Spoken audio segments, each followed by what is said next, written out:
I drive pretty aggressively, we'll say. And I have been blessed to have received only a few speeding tickets in my entire driving life. But one day I was living in California, driving up from Sunnyvale, near San Jose, where I lived, up to San Francisco for a meeting, and I was running a little late. So I was flying up Highway 280. It's a very beautiful highway going through the hills. There were the hills on the side, and the fog was rolling in. And the road was pretty empty because it was a Saturday morning and hardly anybody was out. So I'm flying up the highway, and I look back in the rearview mirror, and sure enough, there's some flashing lights. And I thought, oh my gosh, maybe he's not after me. But he pulls up right behind me, flashes his lights, and I thought, oh, I guess I'm caught. So I pulled over, I get a ticket, and I decided to go to one of the all-day traffic schools so that I could get it all over with in one fell swoop. So a few months go by, I go to traffic school, and there are about 40 people in this class. And the instructor starts the class, and she's talking to the class. She has us all introduce ourselves. One of the people in the class was a firefighter. He was a really big, burly guy with a really big, booming voice. And you could just see him rushing into a burning building, picking up bodies, carrying them out, saving lives, and then going to the local tavern and downing a keg of beer. And he was like a big, burly guy. And he talked the whole morning. He interrupted the instructor. He got angry and fought with her about the person who gave him the ticket and what was wrong with them. And for every person in the class who said something, he had either some advice or a suggestion or a comment about it. Now, you know when you're in a room and there's somebody like that and you start to get really irritated, and then pretty soon you notice all the people around you are also getting irritated, their eyes start to roll, and they start groaning. We were at that point. And I was sitting there thinking, I should say something to him. Since I'm a communications expert, I should say something. And I thought, why should I bother? I'm never going to see this guy again. What possible benefit on earth could it be? He probably will take my head off, and I'll be hurt. Why should I do this?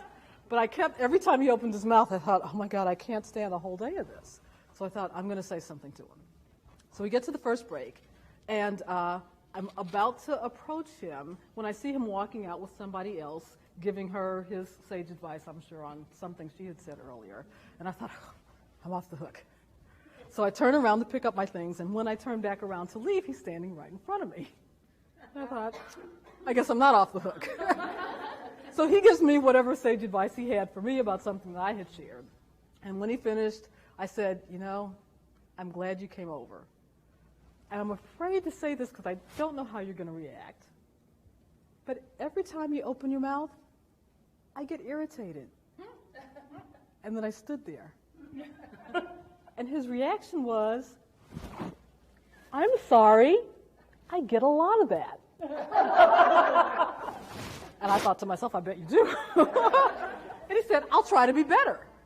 And I thought, wow, well, that turned out a lot differently than I expected. Great. So we walked out. We had a really nice conversation over break. We came back in. And after the break was over, the instructor starts talking again. He raised his hand. She called on him. He said 2 sentences and stopped. I was like, wow, that was great.